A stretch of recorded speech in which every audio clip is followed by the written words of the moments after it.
Look, guys, hormonal birth control has become pervasive in our culture today. So much so that it's sterilizing wildlife because there's so much of it in our water that's contaminated. At best, it's a crutch for doctors who don't care to offer women actual support for medical issues. Um, at worst, it can cause early abortions, a fact that no one ever wants to talk about. And no matter what, it's marketed with a lie that it's not bad for women's bodies. Today, I'm going to be talking with my good friend Alex Clark to tackle this issue. It's apparently it's a very non-controversial issue. No one has any thoughts on it, but it is very important for us to talk about birth control. And I'm joking; it's highly controversial to talk about birth control in our culture today. But I think it's important to have this discussion. And Alex has been doing a remarkable job talking about the science behind what hormonal birth control is, how it disrespects women, how it feeds into an abortion culture, and overall how it's not this freeing, feminist, empowering thing that we are promised it's going to be. If you don't know Alex Clark is the host of Poplitics and The Spillover, and is also a Turning Point USA contributor. Poplitics is the first ever conservative pulp culture daily show. I will just let you know, this is the only place I get my pop news, covering entertainment news, pop culture without propaganda. Alex's impact on young conservative women through Poplitics has led her to create the cute conservative movement. Her unapologetic approach to culture is defined daily in her wit, her right of center lens, and a little dose of what she calls cinnamon roll culture. I still don't get it, but I know that's the thing with Alex with all the little cinny minis. But I'm so excited to have you here, Alex. Thanks for joining me today again. Thank you, Kristen. A cinnamon roll is a term of endearment I give people who I love and I think are precious and just so cute. They're a little cinnamon roll. That's what it means. Cinnamon rolls. But don't you have cinnamon? You have minis too. Are those like the little Yes. kids? Yes. So your baby is a cinnamini. And then if you're a mom, you're a cinnamom. We got a whole family tree of cinnamon rolls. Oh my gosh, I feel like there's like needs to be like a little jewelry with like the little cinnamon family, cinnamon roll family. That's so cute. Okay, you are the source of all entertainment news for the Hawkins household. So if I know of anything happening in pop culture, it's thanks to you. So thank you very much for keeping me up to date on the Kardashians and whatever else is going on in the world in Hollywood. I'm honored. I'm honored to be that person. Yeah. So I wanted to have you on because I've been noticing a lot in your content, in your podcast, certainly at the Young Women's Leadership Summit that Turning Point just had. You have been outspoken talking about the dangers of hormonal birth control, which, just to back up the bus a little bit, working in the pro-life movement, it's always been highly controversial to talk about the dangers of hormonal birth control, what birth control culture creates, which leads to abortions, the potential abortifacient nature of birth control. But it's always been one of these subjects where pro-life leaders have struggled to engage on it because, we've got a pretty big job in trying to just get people to not kill babies. And then once you start talking about hormonal birth control, then, the label is you're totally a whack job and extremist because not only are you against, abortion, but you're also against birth control. Therefore, you're anti-woman and you think women should be barefoot and pregnant in the kitchen. And so there's always been this like weird, let's not talk about that issues thing. And so at Students for Life, we've been talking about it for years and we've always been very consistent. We don't lead on that issue, but when asked, we need to tell young people the truth about the, unattended effects of birth control, hormonal birth control, which could lead to an abortion. But specifically now in this post-Roe era, this is a conversation we're having all the time. I guess my question for you is, what was like that final straw for you to say, I'm going to start actively putting myself out there and speaking about this issue, knowing that it's gonna cause a lot of controversy, even within the bubble of the conservative or pro-life movement? I was subscribed. No, not subscribed. I was prescribed birth control when I was 14 or 15, and I was on it for over a decade, finally ditched it in my late 20s a couple years ago. And I just thought I was put on birth control for absolutely no reason. I was not having premarital sex. I think that I just had bad cramps. And so my doctor at the time, when I was a teenager, just said, "Oh, we'll just get on birth control and this will help, alleviate some of your symptoms. You'll just have better periods." That's it.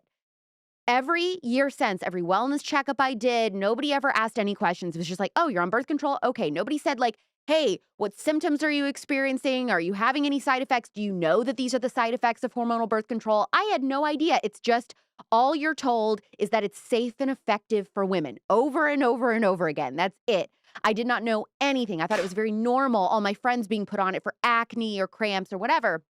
Well, fast forward to about a year and a half ago now, I just started stumbling upon some in the health and wellness space, which I was getting into, some information about how dangerous this pill is for women and how women are not given true knowledge on the harms of birth control when we are prescribed it.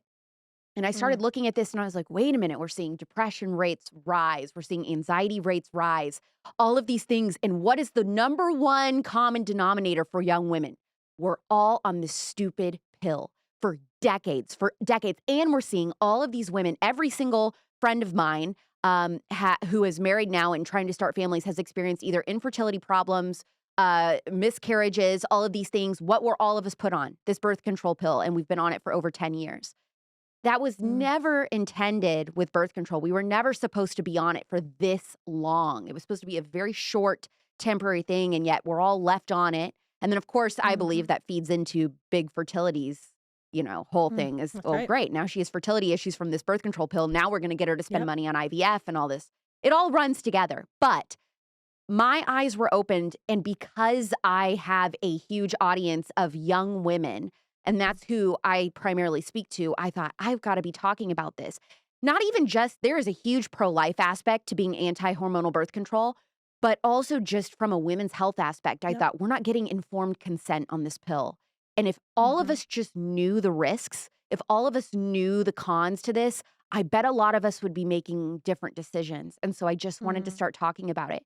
And once I did, Kristen, the floodgates opened of women. Oh my gosh, I'm so glad somebody said something. When I got off of this, my personality was completely different. I wasn't suicidal anymore. I finally wanted to have sex with my husband. Imagine that. Like these were all the things that women were talking about. And I'm just like, why are we not being told this? So yeah, it kind mhm. of put me down a rabbit hole. No, I mean, I think that's really insightful, because, when I was on campuses with Isabel Brown, fellow Turning Point USA contributor, and your friend and my friend, this spring, we did our the Lives That Pro-Choicers Believe tour, and we had when I was on campuses, often I would table before Isabel would arrive, and we would do our speech, and so we had a little sandwich, board on campus in front of the table, and it was like the 10 lies that Isabel and I were gonna hit, and like number 5 was hormonal birth control can cause abortion, is bad for women's bodies. And so I would be having these debates with young girls who were, completely against everything I was saying, thought I was a crazy person or a bigot or whatever, transphobic, whatever, label they wanted to give me. And they'd be arguing for all of these points. And then they would look and they would see the birth control one and they'd point to it and they're like, yeah, but I agree with you on that point. And so, like, they wouldn't agree with me that men couldn't have babies. They said I was wrong. They wouldn't agree with me that, women regret abortions. They wouldn't agree with me that women don't need abortions in order to succeed, but they would agree with me that hormonal birth control hurts women. And then they would come and tell their stories. And for me, it's almost like watching you, and especially within the broader conservative movement, not just like this small pro-life movement, but the broader conservative movement, having these conversations, seeing all of these women rise up and have also conversations. I see what they're posting on their Instagram channels and their TikToks. It really shows to me what I predict is, hormonal birth control. It's going to end with this generation. Like this generation is not buying what they're selling anymore. Young girls their eyes are being opened to the dangers of hormonal birth control, and this is a nonpartisan issue. There is Yep, that's nothing right. strictly conservative about this, strictly Right. liberal about it. It's just a women's health issue, and that's why Mhm. it's so important because also from a pro-life perspective, when we're talking about abortion and stuff, we're also talking about this is a women's health issue. We believe that it's more dangerous for women, that it's not health care because you're killing a person and all of this stuff. Mhm. But also because we do care about women, their mental health and all of this, it affects it. Well, birth control does the same thing. And so it's not that we're just saying, okay, we're advocating now for women to get off hormonal birth control because, like you said, the stereotype or the assumption is that pro-lifers are talking about this now because we want women forced to be pregnant and barefoot in the kitchen. No, I'm actually saying that the feminist movement thinks that you are so stupid that one, you need abortion to succeed, that you have to kill another human being in order to succeed in this life. But two, that we are so illiterate as women that we are not capable of understanding our own cycles. And so instead of teaching women and equipping us with how to understand our menstrual cycle and when we can or can't get pregnant, because you can only get pregnant for a handful of days out of the entire month, you don't need to be on a pill that's bringing you all of these other side effects just so you don't get pregnant for those, 3 to 6 days or whatever. Right. So that is a huge bombshell. And when women understand that, oh, so you mean like I could get off my Lexapro because I'm probably on that because I'm also on hormonal birth control that's causing me anxiety and depression? Yeah. Oh, you Yeah. mean like my low sex drive? Like I don't have to deal with that for the rest of my life? Like that's probably being caused by birth control? Yeah. The fact that I'm not attracted to my partner really, that's being affected by birth control. Yes, when women start to realize all this stuff and we're like, hey, we want women to have informed consent so that they understand the risks of things like abortion. They understand the risks of things like birth control so we can just make better decisions.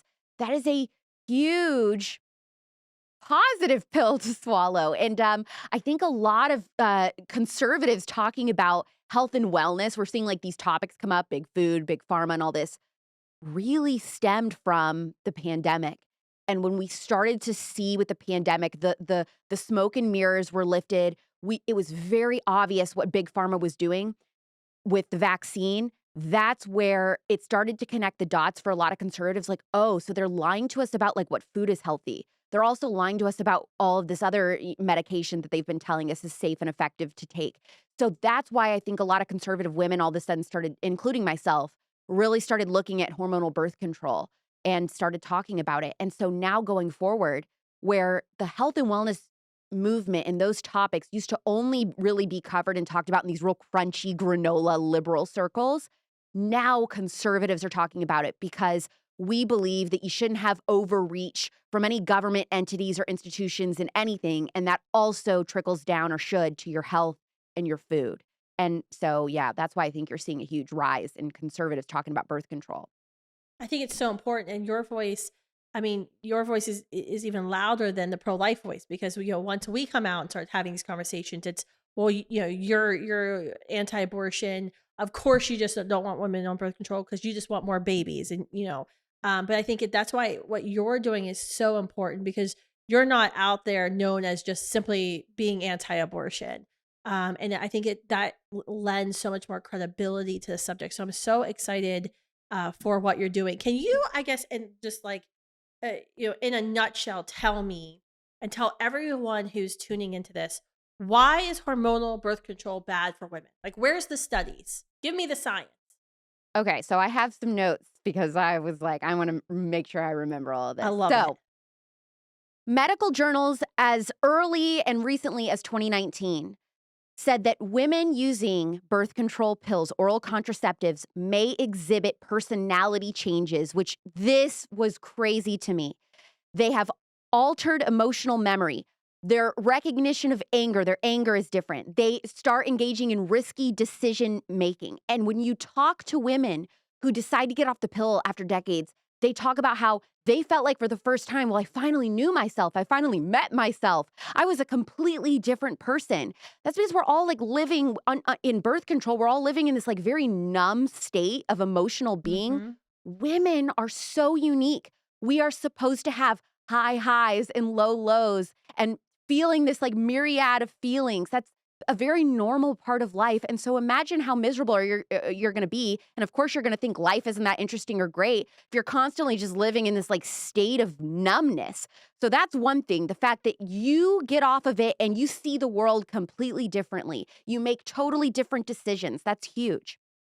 The other Mm. thing, a study out of the University of Stirling found that those not taking the pill, when they found and met their partners, generally found them sexier.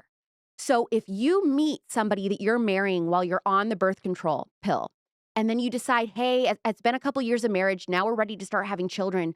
A lot of these women get off the pill because they want to start having a family, and then all of a sudden they're repulsed by their significant other because it alters who you're attracted to, because a big part of that is smell and things like that, and all of that is altered on birth control. So you might be honestly choosing a different partner to marry than you would if you were off of it. That is huge. It also is very healthy for women to have a natural period every month. And this is Mhm. something, this is like a huge convincer for me that women have got to be told the truth about this pill, is that the period you have on the hormonal birth control every month is not a period. It is a withdrawal bleed, which means your period for women, that is another vital sign for our health to know if there is something going on internally that is not right. We have to have that, if we are late, if we're early, if it's a light bleed, if it's a heavy bleed, all of those Mhm. things are indicators to how we're doing with our health. And so when women are on the pill, we're missing those signs. And so that's why you have women that are like, well, I have PCOS, so I have all of these fertility issues that I had no idea Mhm. about.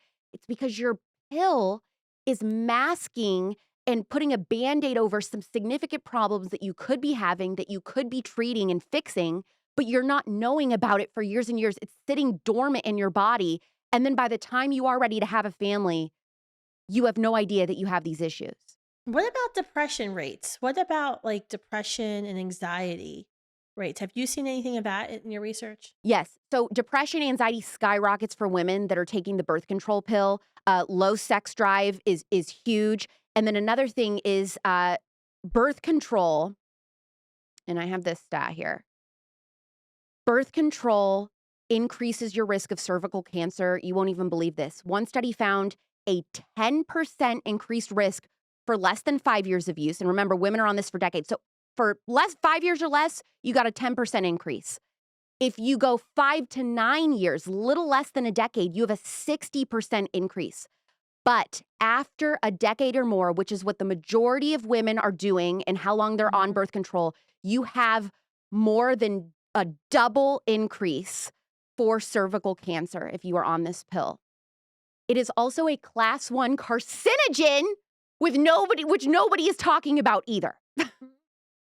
Yeah, it used to be on the World Health Organization's website. They had a one pager on it, and then it's been linked on the Students for Life's website for years. And then I actually went to check it the other day, and they took it down. But still is. It doesn't not become a carcinogen. It just they don't want to talk about that. This is it's just it's a massive thing that women have largely Mhm. ignored because we've just been Right. told this is good for you. Yep. Basically, every health problem we experience as women can be solved, and that is not what's going on. And so we Yep. just want women to have the information so that you can decide, all right, now that I know all the risks and I have true informed consent, do I want to take this pill? And for the most part now, what we're seeing with Gen Z is they're saying no. So we Mm. need to be talking about this when we are tabling or having pro-life conversations, Mhm. because this is, which is something that you noticed, Kristen, what you talked about when you were tabling with Isabel Brown. This is something that all women are interested in and all women want to talk about and can agree on. Yeah. So this is a huge avenue into talking about abortion, because not Mhm. only we know that birth control is an abortifacient in a lot of cases. So that's an easy way to talk about it. But the other thing, which is my favorite fun fact about birth control, and I talked about this in my YWLS speech, is that it was created by Margaret Sanger. And it was her entire plan towards her eugenics worldview is to get women Mhm. on hormonal birth control and then get them having abortions if it doesn't work. And so I don't know, I'm sure you know, but do you want me to tell the story of how she ended up getting birth control approved? No, go for it. Margaret Sanger thought, if I could get women taking this pill, to help curb, obviously, pregnancies. And if I can get this to largely Black and brown women, then we'll Mhm. have a lot less of these, unfavorable babies being born because she was a total racist. She decided to partner with this doctor from Procter and Gamble, and they went to Puerto Rico and they decided to experiment with the birth control pill on women who were very poor in Puerto Rico. And they told them, "Hey, if you take this pill, you'll be in such a better place because you won't get pregnant. And look how poor you are. It won't be good for you. So start taking this pill." But the women were given no information about the side effects. Several women died while taking it or were rendered completely infertile, um, uh, bled to death, all of these different problems. Very, very, very disturbing and scary. And that was good enough. They decided to take that back to the United States. They're like, "Hey, so for the most part, this worked. Let's start putting women on it." And so they start putting women on it in the 50s. By the 70s, American women, and this was the feminist movement in the 70s, Mhm. started Okay. to raise the alarm and said, "Hey, I'm seeing an increased risk of heart problems and depression and low sex drive and all the things that we've talked about today. I'm seeing this huge risk and it's because of this pill. Why aren't you telling women about the side effects when you prescribe it?" So until the 70s, we did not get a pamphlet. How you get this like newspaper sized pamphlet with all of this information of Mhm. side effects. Women weren't even given that for 20 years on the pill until the 70s. And then when they finally did that, Big Pharma was like, "Ooh, well, we don't want to we're making so much money off this pill. We don't want to really make a big to do about the side effects. So we're going to put this pamphlet in there. We'll do that for you, but we don't want to really bring attention to it." And so that's why women are prescribed these pills and we're not having an in-depth conversation with our doctors about the side effects. They just assume we're reading it, which obviously we're not. It's like terms and conditions on an app. No one's reading that. And so that's why we don't know about any of this stuff. That's unbelievable. Yeah, I know. It's what's interesting is what so many people don't understand is that's actually how Planned Parenthood started out. They weren't Margaret Sanger wasn't for abortion. She was for sterilization. She was for birth control because, as you said, she wanted the unfit races not to be able to reproduce. And so she wanted to use negative eugenics and positive eugenics to do that. I guess the natural question I am imagining you get from a lot of conservative young girls is, okay, fine, Alex, I get it. The birth control increase anxiety, depression, cervical cancer. I just pulled up a report while you were talking in the medical facts. This is the first time actually I've seen this report, but there's a new study out saying it actually increases breast cancer risk too, which we've always been told it decreases breast cancer risk. So I mean, No. the science is there, but I guess the logical next question I'm sure you get, and I want to see how you answer is, well, what should I do? I don't want to get pregnant, or I have, PCOS and my doctor says I have to be on birth control. What should I do? Okay, so two parts. There's two things I want to say to answer that.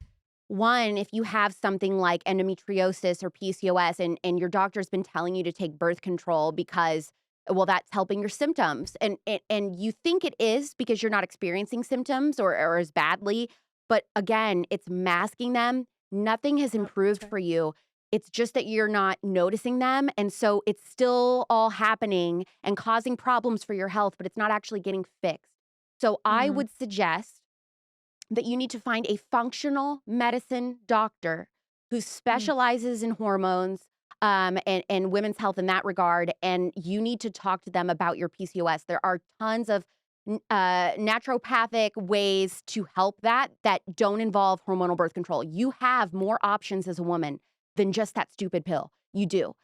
They don't want to tell you that because it's easier for them because doctors have 10 minutes, if that, with each patient, and they Yep, have to get that's through right. 200 patients a day or however many. They don't Yep, have that's the right. time to sit there for 30 minutes to an hour to go over this. That's why they prescribe it. It's easy for them, and then they collect their paycheck because they can say, "Look how many patients I ran through today. That's right. I That's got right. all this done." It's not about what's best for you. So you really need to find a functional medicine doctor to go over that. One. Two, I promise you, I know that it's been ingrained in us as women that our periods are this really difficult thing to understand and that it's too over our head and it's too hard to track a period. But we live in the best time for you to be getting off hormonal birth control now because we have all these apps and stuff that make it That's right. so easy to understand tracking your period. And again, I'm not.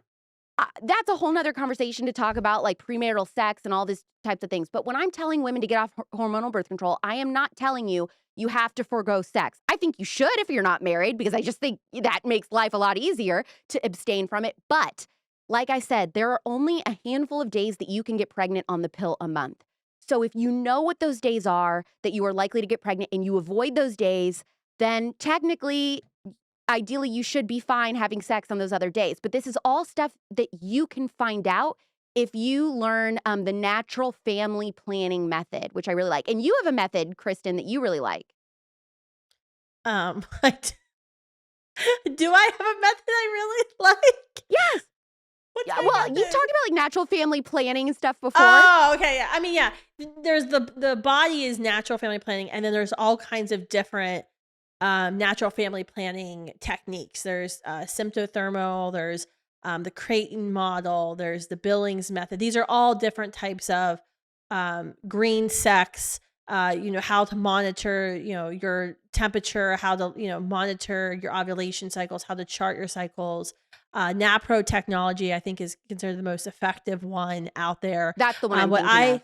yeah, NAPRO. And it's actually highly effective for couples who are experiencing infertility as well. They actually have a higher success rate in treating infertile couples than IVF, which, I mean, IVF has such a terrible success rate. It's not really hard to beat it. But the one I talk about on campuses a lot is Natural Cycles, which is the only FDA approved app for monitoring your cycle. And because it's FDA approved, they sell like a little membership. Your insurance will pay for it. Like it is ranked as effective as taking hormonal birth control, but it's totally green and doesn't harm your body Look, at all. don't forget also, condoms exist. And then you know what days you're likely to get pregnant and which ones you're not. And I mean, that's like as crass as I probably should get. But like, so it's really not that hard. And yeah, so what was it called? Natural Cycles app. Natural Cycles And then app.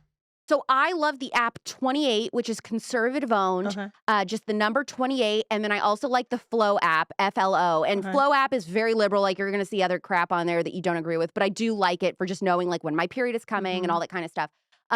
So those are the two apps that I really like as well. But yes, every woman needs to find a functional medicine doctor and get your hormones balanced and figure that stuff out. And I promise you, you are going to feel so much better. And you know how women are like, I need to find myself and I don't know who I am and I don't know. Like getting off birth control is a large part of that, I promise, because you've been operating like somebody else has been driving the bus in your brain for all these years. I mean, it's crazy when you think about, Isabel talks a lot about that. So I think she's a Baylor neuroscientist, liberal doctor who wrote the book Your Brain on Birth Control. And you were mentioning, Alex, about how your sex drive is different, who you sexually desire, your tastes and likes and food and music even change with birth control. Like, it's such it's so shocking when you look into it, because you're like, can you imagine, like, for 70 years we've been telling men to like put these artificial hormones into their body that would like change their brain and change their sex drive, and no one like asks any questions at all. Like, I don't know. The I believe it is starts getting a little angry. I believe it is honestly, a true feminist perspective to tell women to get off hormonal birth control. That's right. Like you have agency. That is true agency over your own body and true autonomy over your own body, which we do not have. And again, we know abortion, that's not your own body. So what people are like, well, how come you're saying that women need to have the right to their own body and their own autonomy getting off birth control, but you're pro life? And I'm like, because that all goes together. It does. Yeah, it absolutely does. I just think it's, it is part of this cycle. Like, if you think about Planned Parenthood, they were started as this eugenics group, then they moved into doing abortions, and they're selling you, I mean, they go into our schools now with sex education and transgender ideology. So like, here's all the ways Planned Parenthood's making money off you. They're going into your schools and getting money to be sex educators. Now, by the way, that's like Philip Morris going into schools telling people not to smoke, by the way. But they go in, or supposedly supposed to be telling young people how to make healthy decisions for their body, smart decisions when it comes to sexual and reproductive health. And then they can pass out their card. So then they pass out their card in the literature and say, if you plan on having sex, you don't have to tell your parents, come to us. So then you come into Planned Parenthood and you're going to have an exam. They're going to put you on birth control. The birth control is going to make you feel like crap. So you might have to go back multiple times to try different types of birth control. Putting you on birth control at a young age, 14, 15, even when you're not having sex, we know it could actually increase the likelihood that you will have premarital sex. So then you have to go back to Planned Parenthood for STD testing. Now, Planned Parenthood only treats 18% of the STDs that they diagnose, but some people go back to Planned Parenthood to pay for STD treatment. And, this woman will start a relationship with going to Planned Parenthood for a birth control or STD test. That's a, cyclical relationship. And then when she gets pregnant, she's going to go to them for an abortion. Now, if she's having transgender, wrong sex feelings that, she's trapped in a man's body, for example, Planned Parenthood's also very happy to offer her wrong sex hormones that can completely sterilize her, which actually gets back to Planned Parenthood's founder, Margaret Sanger's original intent. All these ways they're making money. I wouldn't even be surprised if we eventually find out that they're probably getting kickbacks from women who are going to Planned Parenthood saying they can't get pregnant, but then they probably refer them to an IVF doctor who makes even more money off them. I mean, Exactly. it's just like It this all connects. big, huge money-making cycle. Okay, so here's some suggestions that I have for books and podcasts to listen to. Okay. So this is the book, This Is Your Brain on Birth Control by Okay. Sarah E. Hill, is a doctor. And then Sweetening the Pill, How We Yes. Got Hooked on Hormonal Birth Control by Holly Griggs Spall. Those are two books that I highly recommend. I have done 2 episodes of The Spillover on this subject with experts. One is Dr. Leah Gordon. I did an entire episode on birth control, hormones, fertility in July of last year, so July of 2022. And then I also have an episode from January of 2023 with Emily Dietrich. She runs the Little Ray of Health Instagram. She's a hormone balancing expert and all this, and she's great on talking birth control. So those 2 episodes I highly recommend too. Yeah, and then I actually think I have an episode of the podcast I did 2 or 3 years ago with Dr. Teresa Kenny. If you look back, you have to keep scrolling, in the iTunes thing to find it. But it was an excellent episode. She actually works at the John Paul VI Institute in Omaha, which are the creators and inventors of NAPRO technology. So we talked a lot about birth control, infertility, and how all this stuff works together. And when I meet couples on the road who talk to me about their infertility struggles, it's like the number one resource I recommend is listen to that podcast, get to Omaha, meet the John Paul VI Institute, because it is so important, because most people aren't hearing any of this information anywhere. And it's crazy because it's out there. Like, young women, as you said at the beginning, Republican, Democrat, left, right, doesn't matter. They understand that there's something wrong with birth control, but no one's ever bothered to actually have this conversation. So, Alex, thanks for bothering to have this conversation. Oh my gosh, no. I just am so passionate about, look, 2 of the greatest gifts that God gave us as women is our menstrual cycle, which is so incredible as a way for us to know and be in tune with our bodies, and the ability to create and sustain life. Those are incredible tools and unique things that we have as biological women. And so there is a reason why we should be understanding and being literate about our cycles and not suppressing it with hormonal birth control. And I think that women will be so much happier and live better lives if we understood it. Absolutely. Well, amen. May the get off birth control revolution begin. And Alex, thank you for leading it, and thank you for all that you're doing. It's such an honor to partner with you as much as we can. Where can folks get your Spillover podcast, and then also Poplitics? Subscribe to The Spillover anywhere you get your podcast, Apple, Spotify, or anything else. And then you can watch Poplitics and all sorts of other content on the Poplitics YouTube channel. Awesome. Well, we'll have you on again. You're one of my favorite friends to have on the show. There's so much to discuss, so much going on. But thanks again for making the time to come on to Explicitly Pro-Life. And thank you all for tuning in. Make sure you watch this episode or go back and take some notes and share it with your friends who may or may not be on birth control, who might need to hear some truth. Thanks, everyone.